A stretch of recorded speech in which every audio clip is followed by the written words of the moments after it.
We are live, and by live I mean recording. This is You, Me, and BTC. Thanks for joining us on another recorded episode, because, I don't know, we've been screwing around for a few months. Honestly, probably like a year or two now. We've been switching it up pretty regularly, just for kicks, learning what we like, depending on schedules, and who knows what, and who cares what. I am Daniel Brown, and I'm here with... Tim Baker, but that is what everybody cares about, our deep our much. Deep intricacies in our life of me being mostly stupid. But yes, no, hello, I'm Tim Baker. It's not cold here. It's just it's pretty cold kind of here. like rainy. It's We're like down to 50, it's but been like raining rainy for 3 days straight here. You only get that once a year. No, I just we haven't had sunshine for like 3 days. Wait. So, this is pretty much just the rainy season, right, for you? Yeah, I don't know. We get monsoons like August, September, and these are a little late, I think. But yeah. So you might notice some different stuff back here if you're watching the video. If you're not watching the video, what the frick are you doing? But I did switch corners in this room. And if you might recognize some of this from like Ryan's show, and maybe, yeah, mostly Ryan's show, Unpopular Opinions with Ryan Tofill. He used to shoot and record in this direction, and now I do. So these are his posters, and I'm going to have to slap over top of them with some better stuff. But whatever's behind me, it's way better than what Tim has behind him. So I like it's minimalist. Minimalist. Nice. Yeah. It's always an excuse. Is that, do you think it's crazy when artists, when artists literally just paint like a blank canvas? Or not blank, it might be like one color. Is that, they might say minimalist. Is that dumb? No, there is, and I'm sure there are some art things, but there is some theories that most of the like modern art stuff is just some kind of a front for something, because like you just need to spend it on something even if it's just for tax purposes, because normally you can like buy something like that, give it to some benefit, and it's like, oh well, that was a $12 million tax write-off.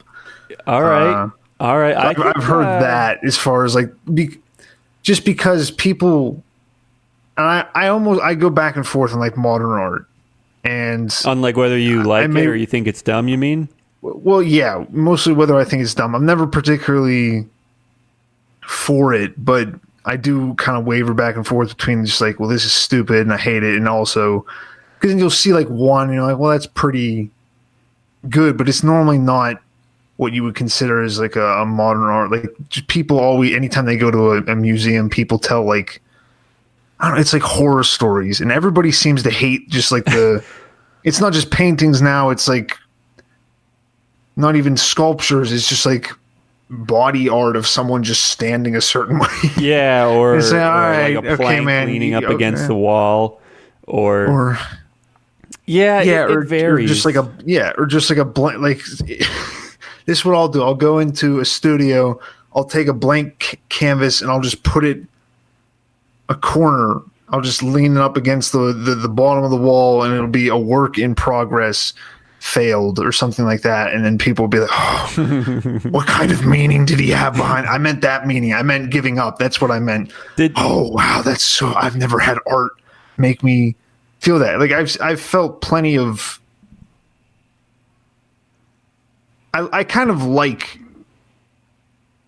doing things where I kind of have to like trick myself or try to trick myself into feeling something. Like with art, like I don't look at stuff and I'm never like captivated normally by anything. I kind of have to force myself to be, because I'm like, well, I need to be a little bit less just borderline untalkable too. So I should absorb some things. Have you ever been to the Mattress Factory in Pittsburgh? I walk around it all the time. I would never go into it now. I don't want to go. Why not? If I go someplace, I I don't want to. I don't want to go into the city and deal with anything right now. If we're talking about modern art, like wondering I should if go to it's a good museum. or bad, I've been wanting to, but I would prefer something. The last time I went into anything to do with the museum, and it's like I parked right down the street. I lived right down the street from it for a while, but it was like by the time I was getting down there, I didn't want to go to the museum. It was closed by then because it's not open for that long. And when I did go in, I went into the gift shop to get change for parking, and they were just selling like pickle pins. And I was like, "Here, can I have this?" And then just change. And the lady was like, "Oh, okay, well, what do you need it for?" Parking, just because. I don't know. I hate doing that, and then I didn't connect I had my phone connected up to it, but then I feel like they're just like, oh, he just went over. Let's go give him a ticket. Oh, because it's all on the phone and reports it all. Ideally, that's the thing though. You download the app, and then you're like, all right, I just drove here. I keep seeing it use the GPS. Maybe it'll just automatically tell me what zone I'm in. And I can just press pay with the card, and it's like, please enter the zone that you've parked in. So I have to go up to the meter to tell you that. So like, what's the point of this app?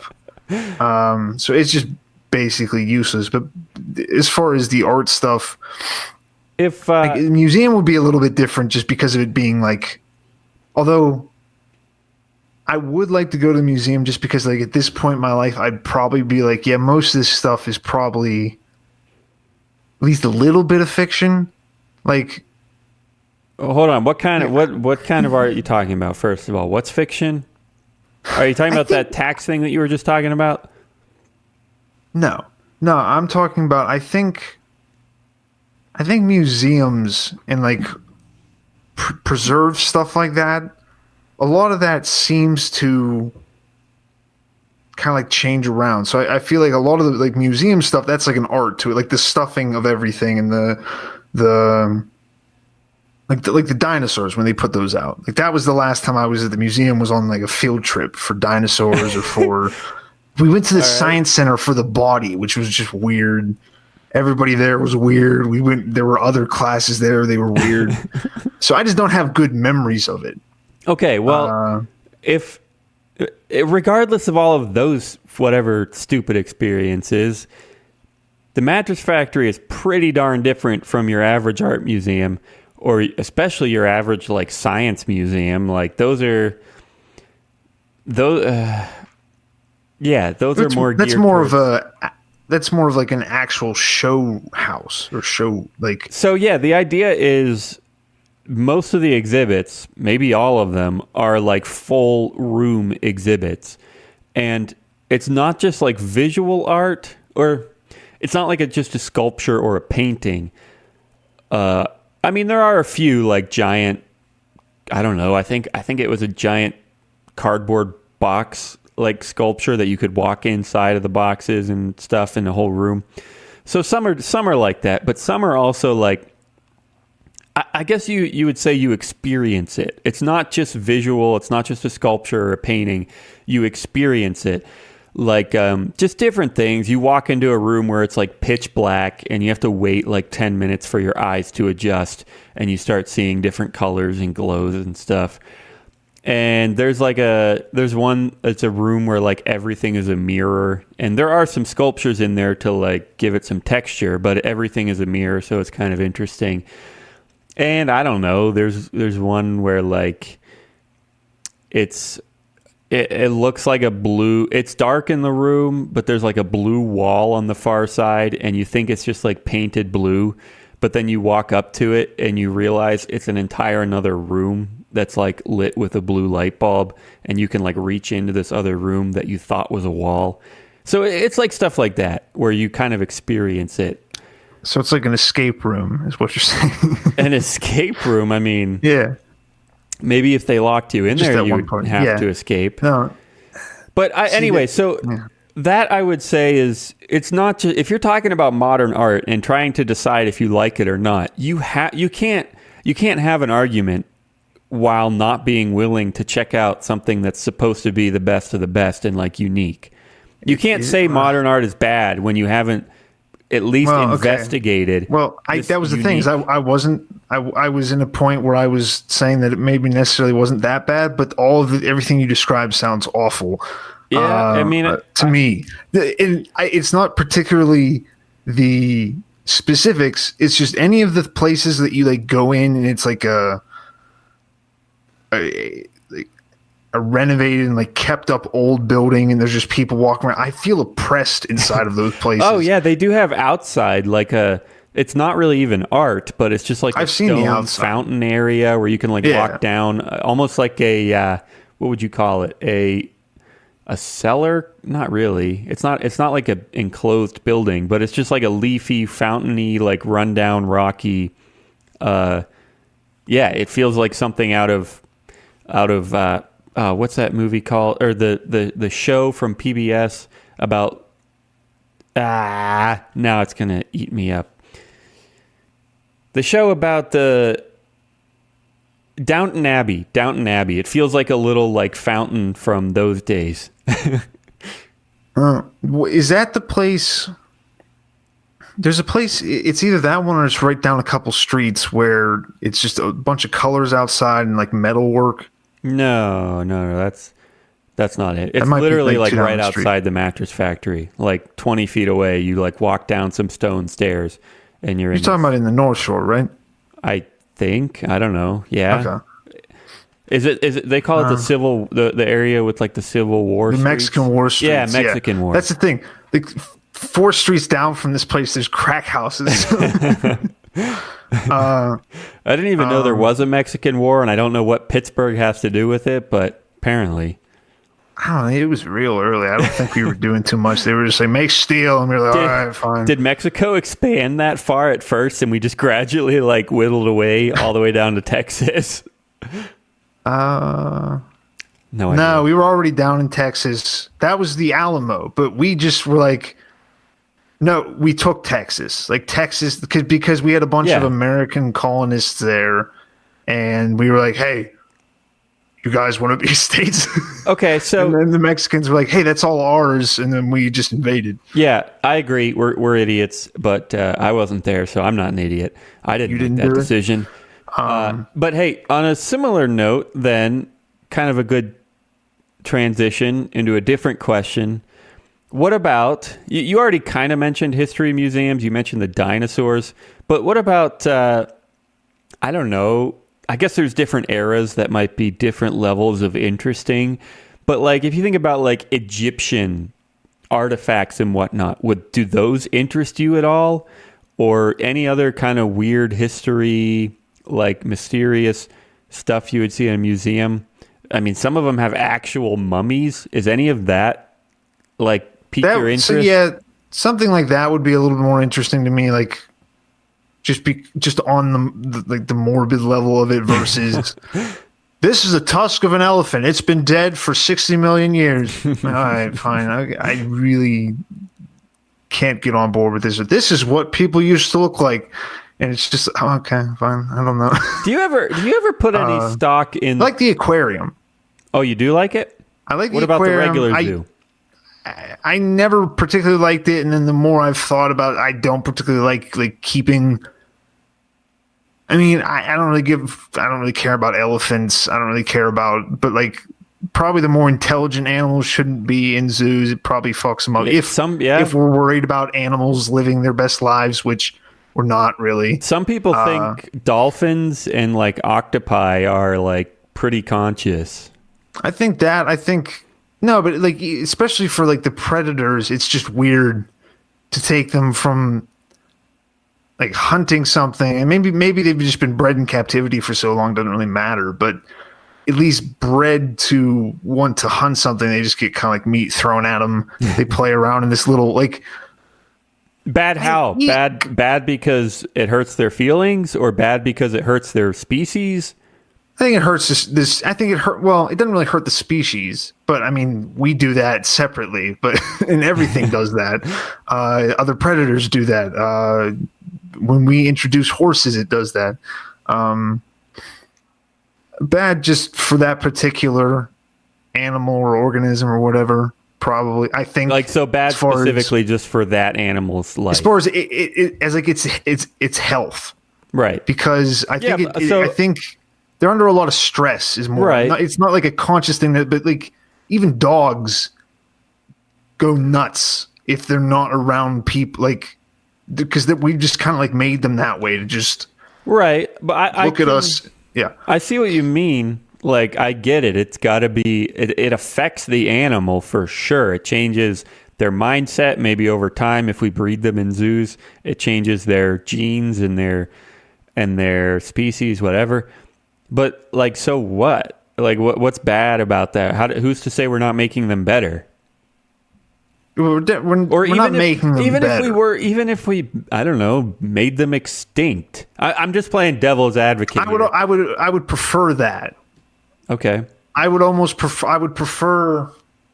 Why though? Like, what is telling you that it's better for an animal to not exist at all than it is for an animal? You asked about the zoo, right? You asked about, because I don't like seeing suffering, and it's entirely in my own head, and I get that. Like, I'm sure the animal is suffering, but I can't know how much. I don't. But just the idea of it, and because I have no power to actually change anything. What you put me in charge of a zoo? I'm like, yes, no, they need to live forever. Give them all the vaccinations. Never let them move. Let them lay there like veal, waiting to just don't develop anything. But because I'm in this position, I would rather. I don't know. I would almost like, and I don't watch documentaries either. But I was going to say I would almost rather like take the money for a zoo and just make like 3D full, at this point, just 3D full like safaris or into the jungle. Let camera people, or you could use like drones or some kind of robot just going through.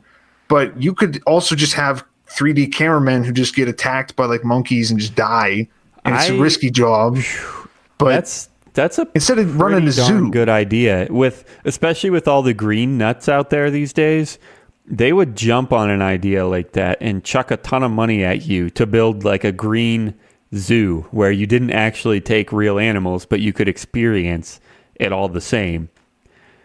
Not green. Well, so green would be part of it, but also like animal friendly is not exactly captivity green. Free. Yeah, we're keeping the dumb ones. So we are keeping giraffes. We are keeping every single herbivore. Loves it. Not really green. I'm trying to think of the word that I should have said. Like ethical. Ethical, yeah. Ethical treatment of animals. Yeah, that's pretty good. Ethical farming. Zoo. Yeah. Ethical hunting. You should try to sell that idea. I bet these green people, ethical people, would chuck you a ton of money. And people would come to the zoo too, because there's no live animals, and it's great. Yes, but you could even attack them with virtual lions. Just give them nightmares. What'd you do? Well, we went to this meeting. We dosed the coffee, and then we started playing loud lion noises. But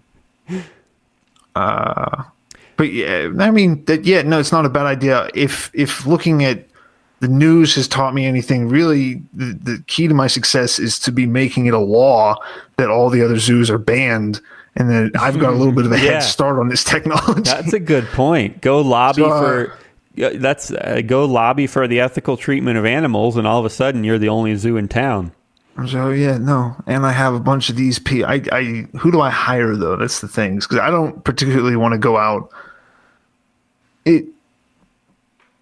Patent it too. How would patent your idea? Well, I should also. I need to get. I do know a couple lawyers. They do like. I don't know exactly what they do. I never really pay attention. Lawyers get really drunk and then just start yammering at you. Yeah, I don't know. So I had a not completely, backing up some. Back to the Egyptians, I was going to ask, do you put any stock in these people that think like the Egyptians had like an even more advanced society than we do? Or... I don't know how much you know about it. I don't really know anything about it. I've just heard people say that, and like they're like, "Oh, they had to build the pyramids somehow, and they could defy gravity, probably." Like, I don't know. Like, do you put any? Well, not maybe not to that extent, but do you put any stock in this idea that they were like these wild geniuses? I would at least put it in stock they have the same intelligence, like as far as whatever that's worth, as far as among the group of people. But one thing is that slavery Can get a lot done. That quite a bit easier than a lot of people I think are giving it credit for, of just being like, well, how did they get them up there? They took guys up there, they had them hauled up, and then they just left them up there to die. Like, that's probably what they did. I'm sure they did not, where they weren't like, oh yeah, no, like that a little bit much. I think it's a little too recent, although that's the thing, kind of what I mentioned with museums. Most history to me, I think, is very guesswork. Yeah, like a lot. Yep. Because we never stop and go, hey, let's actually figure this out. We just go, oh yeah, the Gulf of Tonkin, they attacked us, so we invaded into Vietnam. Let's go. Okay. Yeah. And then 20 years later, like, hey, that was bad. Like, yeah. Like, yeah, it's so much word of mouth, and like, we have the internet today. We see how much bullcrap people spout, but like, we have like this one scroll from ancient Greece, and all of a sudden, exactly what that guy said is exactly what all the Greeks thought. Like, that's not how it works. Like, just because one person said it does not mean the Greeks like all thought that. Yeah, and I understand that, just because I mean, media is important now. I mean, how much more was it when it was like completely controlled? There's a lot of, and I wouldn't say that I recommend it, because it's kind of a lot of time to waste on, again, what I'm talking about, where I'm just like, this might all be made up. But Dan Carlin does some podcasts on the Assyrians, and one of the things he's talking about is just the way they set things up. Like, the carvings they had just have like princes, or the inscriptions just have princes of armies that rebelled against them just being slaughtered, and just like they write themselves as the worst possible thing ever. And I'm sorry, what was your original question? Oh, I don't know. We were talking about the guesswork. And we were talking about how, like, the Greeks or anyone, like, if you find, like, one piece of history, all of a sudden, or I don't know, say, like, the Indians. And, like, people, I always learned in school, like, the Indians used every part of the animal. They had to, because it was spiritual. But so does everybody. Like, people start eating hooves whenever they're... Well, yeah, that's true. But even if it was like religion and spiritual, you don't think there were a bunch of people out there that didn't follow those norms and were just like, you know what, screw it, I don't need that bone, I'm gonna leave it there. Like, yeah, that even if it was like the cultural norm, there's still gonna be a crap ton of people that go against it. Yeah, I think the further and further you go back, because I would think I would feel now like a little bit different about just reading like a completely history book. But once you start putting pictures in it, people start going like, oh, well, this is everything. So it's like, if I quote a newspaper from yesterday and write some sort of article about it, a bunch of people might get on there and be like, well, it didn't really happen like that. It didn't really, it might have been this. Actually, Trump said this, but he meant to say that. And they might argue about it. But if I find a newspaper from like 1977, it's like a perfect reference for a history book, and no one's going to dispute it. Did I say 1977? I meant 1877. Okay. Like if the farther back you go, the less anyone, I guess you can't blame them. Like, you can't really argue, like, there's not really that much counter evidence around from ancient days. Like, if there's evidence, there's evidence. Like, fine. If the newspaper from 1877 says that, then fine, it says that. But that's still, like, it could absolutely be very wrong. Just because you can't counter it with other evidence, That's because a lot of evidence doesn't exist from those days. You can't talk to people from those days. Well, So so the evidence could be very, very wrong, but as soon as it gets picked up by one history book in 1944, and then 10 years later, someone quotes that history book, and then all of a sudden it's just like in every single history book ever, and no one would ever dispute it. But who knows if that original source was right? Well, 'cause I'm trying to remember like our history classes, and what was going on, and what I was trying to think of as far as like you take a picture and then this happened all the like, because I was thinking of, you were talking about the Indians eating all the animal, and then the bison thing where they're just like, yeah, people just went out and just shot a fuck ton of bison. Yeah, just chased them off cliffs. Maybe, but it's like they take like a picture of like a field with a bunch of bison dead. And it's like, yeah, maybe it was stampeding, or maybe not. Maybe it did all happen, but also maybe just a couple guys got drunk and just shot a big herd of bison, and then they took a picture of it, and then they're like, well, yeah, let's just say that.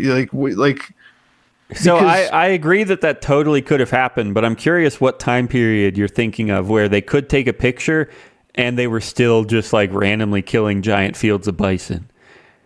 They could take a picture. You could take a picture pretty early, like after the bison were dead. So like nothing's moving. That would have had to be like the only time period where those two things overlap. Sounds like it would be maybe like the 1910s, 20s, maybe barely overlap. Like photographs were tough back then. No, but there was pictures of the Civil War, which was when the 1860s. Okay. I just keep going, I'm so stupid. All right, yeah, I guess in my head the good cameras were just a little later, but yeah, I guess you're right. It could have been possible. Yeah, no, there's that is the other thing, is they'll do pictures and then they'll also do sketches, and I'm like, how am I supposed to take this serious? What? It's a sketch. What does that mean? Yeah. But no, I totally know what you mean. Like, you're exactly right. So there's a giant field of dead bison. No, that doesn't mean that every Indian tribe did that every other Saturday. Like, that's they were trying to say like the settlers did that, because that's another part of it. Is that, well, maybe all the bison died because we just shot them for fun. Maybe that's just what people did back then, or the mass like encroachment of a huge population just ate all the bison. We're like, we can cook this and keep it with us forever, and it all spoiled when they died someplace else. I feel like things weren't that well run back then enough to be like there's a systematic extermination of the buffalo. Right. Yeah. And your point about like it could have been some drunk guy, or in anything you say about a group of people in history is so, it's almost like obnoxious. Or not even in history. Like if I say, well, the Russians, they want to come and or like the government wants to take our guns away. Like, none of that means anything. The government is like 20 million people. I don't know how many. The Russians, who knows how many people are in Russia? They've probably got twice as many as we think, because they're all underground too. Who knows? How did this turn to some kind of weird Russian? They've still been hiding from the 1980s. All I'm saying is it's like what I said about the Greeks. It's the same thing. Like, the Greeks, that's a giant population. You can't just say like, oh, the Greeks hated the Romans and then they thought they had to convert everyone to their mythology. No, that's like 5 people in Greece who actually cared about convincing people to believe in Zeus. Or part of me seriously wonders, like dead serious, I've not researched it, but it's somewhere in my head. I wonder this. If nobody actually believed Greek mythology, what if it was just like the Marvel movies?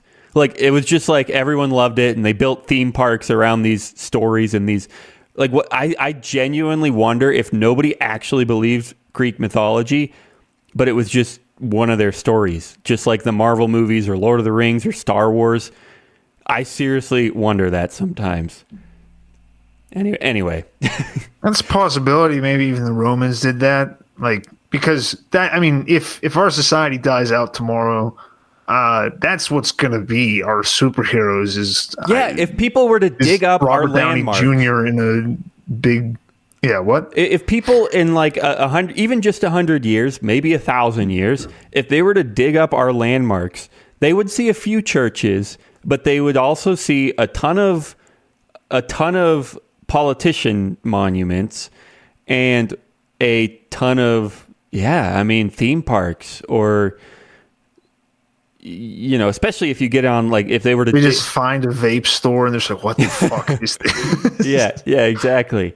But especially if you include the internet in the stuff that they're going through in 100 years, they're going to see a ton of like I said, Marvel, Star Wars, other stuff too. But anyway, all that to say, what was I saying? All that to say that just because one person in a nation, like, the French, they surrendered. Okay, like 3 people voted to surrender, fine. But there's like a million other French people who didn't even participate. So anyway, are you part French? No, I don't think you look so. part French. Not much anyway. I'm like, I got a ton of European in me, but I don't remember any French specifically. Okay. Yeah. So there you go, guys. But that's but then again, who knows? Because there's probably I think in the past people were a lot more together on things, as far as because big stuff happening, unless it just didn't, like it take like this like the Civil War, for example. A lot of times, listening, I was listening to and this is a perfect example of like a 20-hour book that's like, I don't know, like 5 parts. It starts with the Civil War. It doesn't, I think, get to like the first battle of the Bull Run, which was like the first actual fighting between them. But the whole run up to it is just every political action that happens. There's just all this whiskey. There's all this everything, and they end up not, like, a lot of people just go along with things because they're like, fuck it, let's go. Like sometimes people do just get excited and they just do things. Oh yeah. And it's just like, well, yeah, we'll see what happens. And then there's like, oh, we just murdered so many of our people. And then, which is really weird then for how quickly we just pretty much exploded, like, compared to. Wait, how? Like, what exploded? We didn't lose. Like, just because the amount of people that were lost in the Civil War. Oh, okay, yeah. Because we didn't really lose that many people in World War I or World War II, compared to everybody else. Like, you're talking about the Russians, Daniel. That's all I've been doing recently is I'll read like history stuff or I'll watch history stuff. If I have anything it's like some kind of military history, and again, this is another one where it's like everything almost could be made up. Yeah. Well, another factor is even if it is true, and even if it's not really made up, it's only a fraction of, like, in a history book, it's like 1 paragraph, 2 paragraphs, like, after the Great Depression, there was World War I or II or however it went. It's like, whoa, hold on. Like, that's like 3 paragraphs, and all of a sudden it's gone. But well, see, now, Daniel, the Great Depression was fixed by World War II. You don't understand. That was Roosevelt's great plan. You're right. He did such a wonderful job. But yeah, so it's like, hold on. Even if it's not like 3 paragraphs, say you find like 12 giant books on World War II, like, and read every page of them.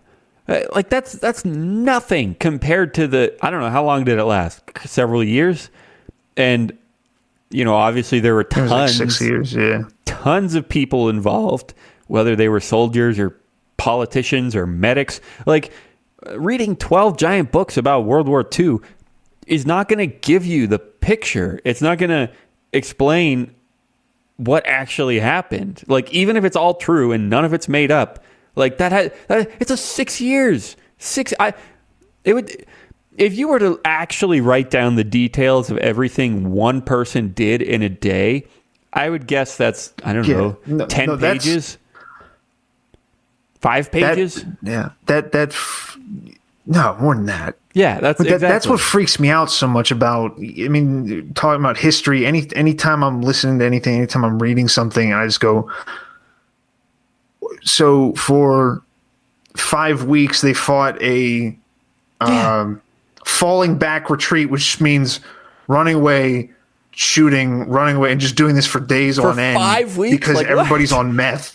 And what? Yeah, no, you're right. It's like a 5-week battle, and it just takes up 2 paragraphs. It's like, whoa. Yeah, and then it's just every single day of just running through whatever and stepping through and just feeling your feet. It doesn't. That like is the story of history, but that's the thing. I don't subscribe to the thing about people are always like, you need to study history so it doesn't repeat itself. Well, that never works, guys. If we can trust history at all, we've had all kinds of people do the same exact things over and over and over again, and it doesn't matter if you know history. So I have some sympathy for people that are like, well, this is stupid. Why are you talking about this? This is old things. And yeah, and there's probably a possibility that a lot of it is made up, but it's interesting, if only for that, of kind of just being able to, because you do have to think about it a little bit more. You can't just go off, because like what you're saying, especially if you're not going super in depth, they talk about like advancements or people moving from one city to the other, running away from people. It's just like, yeah, and then they evacuated. Yeah. Hundreds of families packing things, just crying over things. Right. And yeah, it's hard to encapsulate that. Video is going to be weird now that we have that. Yeah. As far as recording stuff and recording everything. But then again, everything with just being able to kind of like fake people's faces is just going to get better. So then who knows what people are going to see in like 20 years. Right. Oh, yeah. I mean, 1984 is overly dramatic, but it does kind of seem there's like instances where we're like, oh yeah, no, we're supporting this country. Oh, actually, we're supporting the rebels in this country who are also against this country. It's like, well, geez, why are you guys supporting both of them? Oh, well, you know. I can't keep track of any of that. I remember when I was in high school and actually did pay attention, I used to laugh at these people who like couldn't find Iraq on a map or whatever. Like, you know, people would like mention it in the news or whatever, they would joke about it. And I was like, how dumb do you have to be not to be able to find that country? And now I'm like, please let me forget where all these countries are. I don't want to know. Please don't tell me anything about which country is siding with which country. Israel, good or bad, I don't care. I don't want to know. Okay, I didn't mean to bring up a traumatic. Okay, someone's revving their engine and someone's having a good night over here in Pittsburgh. Or I mean, just think of it as in the past. Of just think of it that way. Don't think of it now. But that bring back to it. Like, there's so much confusing stuff going on right now. And we supposedly have everything way more documented and everything's supposed to be easier and streamlined. Yeah. There's the internet, Tim. Information can get to everyone. Yeah. And we're still so fucking lost. And we're like, no, yeah, back in the 1920s, they definitely recorded everything real good. When was... I was listening to something. This wasn't history, but someone mentioned something about this was just like reported income, I think, for getting like loans like back, like, I don't know, like 20 years ago. I mean, it just like, you just say whatever you made and then just get like, they were just like giving out loans for stuff to try to boost up an economy. And I mean, that had to have happened like hundreds of times during the Great Depression as it went and fell. Like that. Well, even today, a lot of important decisions are like based on like notes. People all like will tell you to like, oh, if you call the insurance company, make sure you write down their name. It's like, how is that ever going to make a difference? Like, take notes. They take notes on what they said. But the thing is, I wrote this on a piece of paper. A lot of that would be admissible in court. Like, all it was like some notes that you scribbled, but that's all the court has to go on. So if you say that you took those notes on that day, like, what difference does it make if I take the notes or if I just tell the judge what I heard from that day? Both of those situations are just me relaying what I heard. But they say it's like they're like they want paperwork, they want notes, and even like a ticket from a cop. Like, he could have written whatever number he wants on there, and all of a sudden it's like official, admissible in court. Like, people like put all this stuff, signatures. Like, I think I've joked about them on the show before. I'm sure I have. That just makes me laugh. Like, credit card signatures, like, it's the biggest joke in the world. Like, would you like to do this? Oh, yes. No, let's do this, please. Yes. Yes, no. Well, on tickets, on parking tickets, you get the little signature of the person giving it out, and it's like big letter. Yeah. It's like, oh, okay. Got it. That's perfect. Who it was. But yeah, I mean, just using those at checkout I'm dumb enough that it still amuses me to just be like, yeah, no, this is stupid. And just like do that to the cashier who has to hear that so many times a day of just like, yeah, no, it kind of looks dumb whenever you use a pen that's 2 sizes too big and the screen doesn't really connect. Oh yeah, digital signatures where it doesn't even like follow the pen. Yeah. No. Yeah. It's just like going all over the place. I'm like, can I use like, yeah, we like don't really half care. of the lines are just missing. Yeah. And they're like, yeah, okay, fine. Just spend your money, idiot. Yeah. All right. Well, speaking of money. Seems like a virtual good time money. To talk about a good place to spend your money. Or possibly make money. This is not investment advice by any stretch of the imagination, but it is possible to make money trading crypto. And then, if you succeed in making money, you can go dump it all on your credit cards with your signature. And of course, as I'm sure you've guessed, that is eToro. You can find them at youmeandbtc.com/trade. I see I have a message here from Tim. I don't know if I want to read it because what? maybe you messaged me before we started, but now my screen's all flashing and stuff from Google Hangouts. Oh, yeah, I said hello. Hello. Guys, eToro is a social trading platform. Let me flip on my screen share here. Please work. Did not work. Let me go ahead and correct this. Ooh, screens on screen. I do mine. There we go. We got it. But yes, bring yours up too, because I would love to see Tim's portfolio. Does not look good. Well, mine was struggling too. We'll see where we're at here. eToro is a social trading platform. They've got at least 15 cryptos. They started at 14 a few weeks back, and they randomly added one, and we didn't even realize. So maybe they've added more even than 15. The point is, they've got all kinds of stuff. Some of my favorites are Bitcoin, Litecoin, Ethereum, Dash, Zcash, Ethereum Classic, and you've also got, some people hate these, but they do exist here. Ripple, Stellar, and I don't know, quite a few others. Neo, EOS. I don't know if they say EOS or EOS, but they have it. But check this one out, guys. We just started this last week. At least I tried it for the first time last week. They launched this feature pretty recently, maybe within a month. This is called copy trading.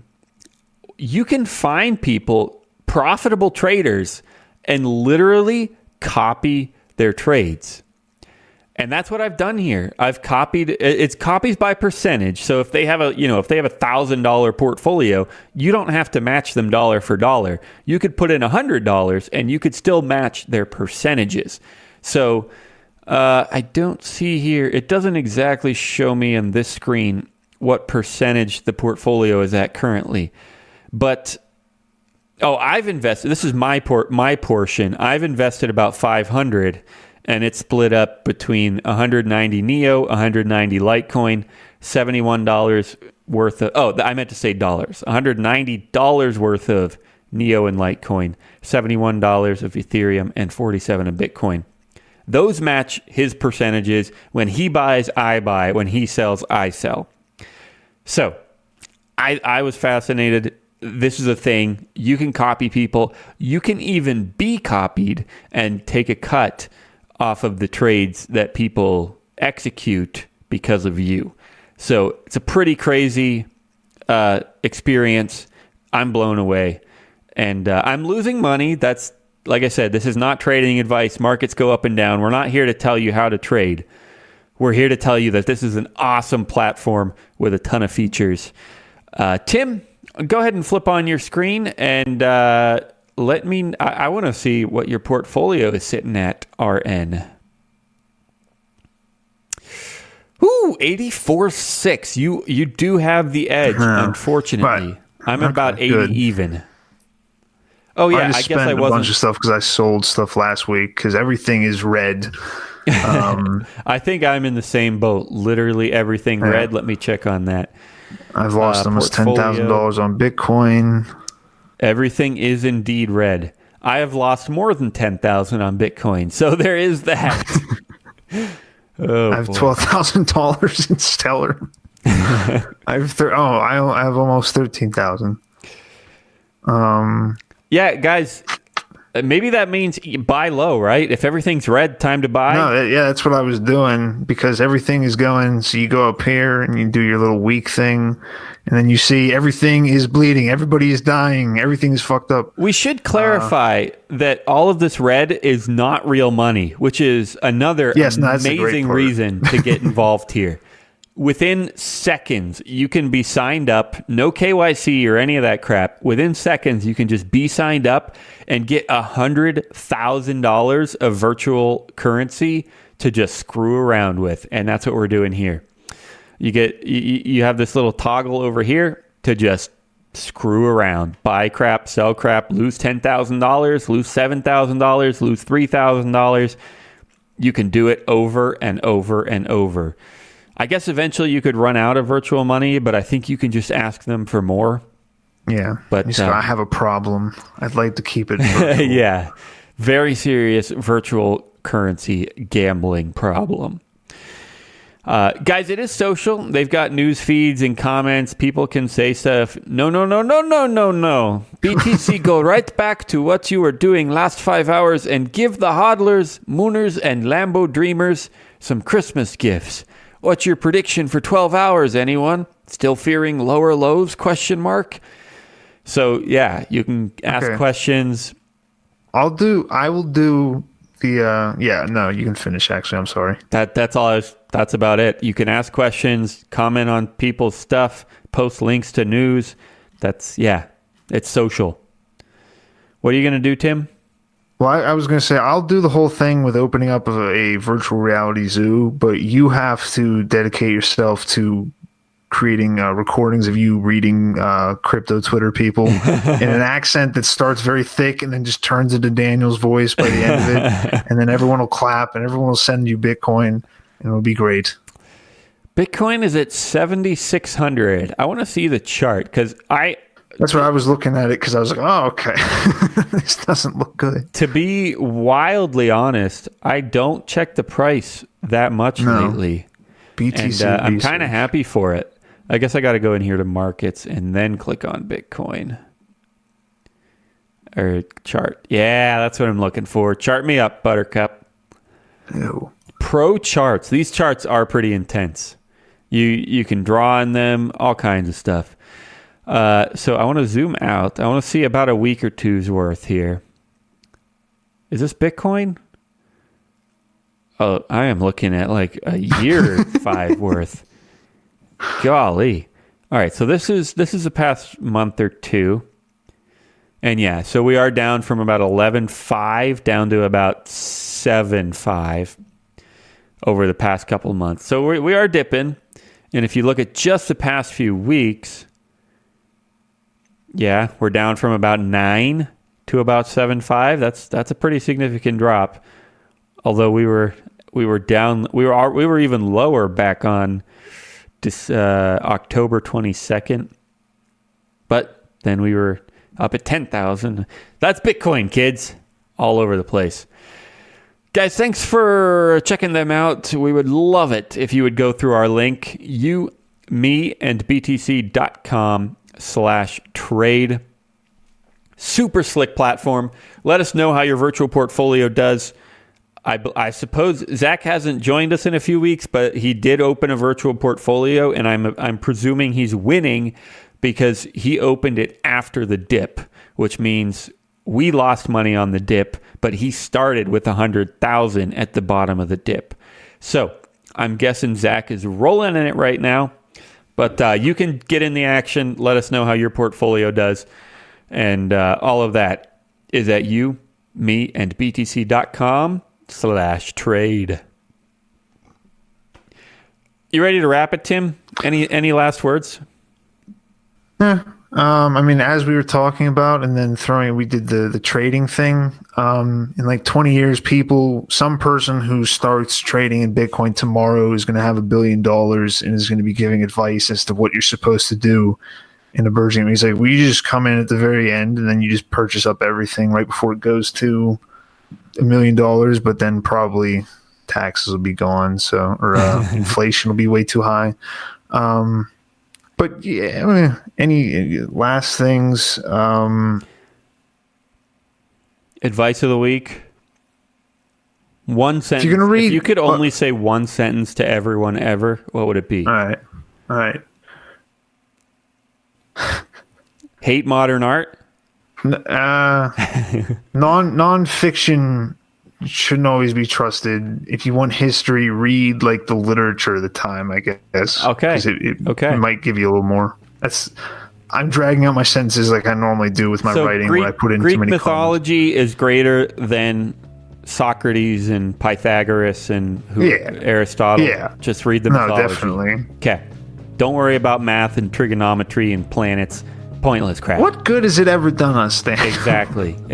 All right. I like it. We're going to close on that. Thanks for joining us, guys. Thanks, eToro. You can find them at meandbtc.com/trade, or if you just leave off the /trade, you'll get to our website where we've got tons of shows. About 4 fairly regular shows right now. At least we try to put each of those 4 shows comes out at least every couple weeks. So there is that.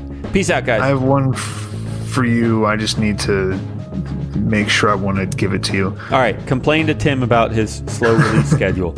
Peace out, guys. We love you.